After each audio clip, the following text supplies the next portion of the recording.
জায়ান একটা 8 বছরের একটা ছেলে, জায়ান চৌধুরী, তাকে আমরা হারিয়েছি।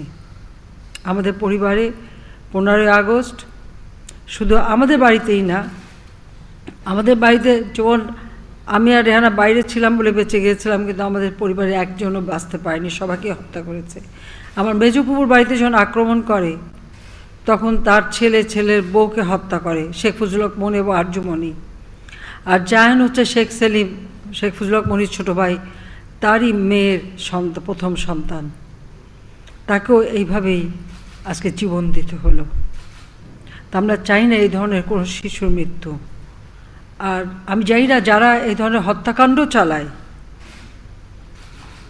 তারা কি পায়, কি লাভ তাদের হয়। মানুষের ঘৃণা ছাড়া, অভিশাপ ছাড়া আর কিছু তারা পায় না। আর ইসলাম ধর্মের নাম নিয়ে যারা সন্ত্রাস করে, জঙ্গিবাদ চালায়, আমি তাদের কথাও বলবো যে তারা আমাদের এই পবিত্র ধর্মটাকে কলুষিত করছে, এই পবিত্র ধর্মটার বদনাম করছে সমগ্র বিশ্বব্যাপী। তার ইসলামের কোনো ভালো কাজ করছে না, বা ইসলাম ধর্মকে তারা আসলে প্রশ্নবিদ্ধ করে ফেলছে। ইসলাম ধর্মের প্রচণ্ড ক্ষতি করে তারা দিচ্ছে।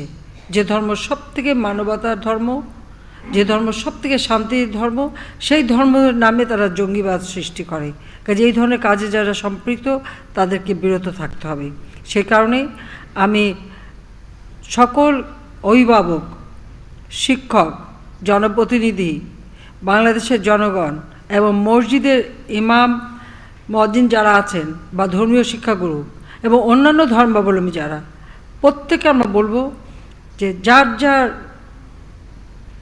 আওতায় যে সমস্ত শিশু, কিশোর, যুবক যারা আছে বা ছাত্র যারা আছে, শিক্ষক যারা আছে, কেউ যদি এই ধরনের বা সাধারণ মানুষের মধ্যে এই ধরনের একটা প্রবণতা দেখা দেয়, সম্মিলিতভাবে এর বিরুদ্ধে সবাইকে ব্যবস্থা নেওয়ার জন্য আমি আহ্বান জানাচ্ছি।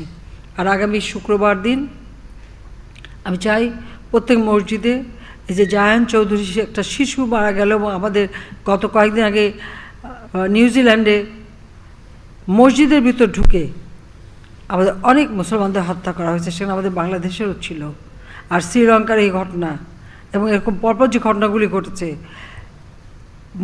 আমি চাই প্রত্যেকটা মসজিদের জন্য দোয়া কামনা করা হয়।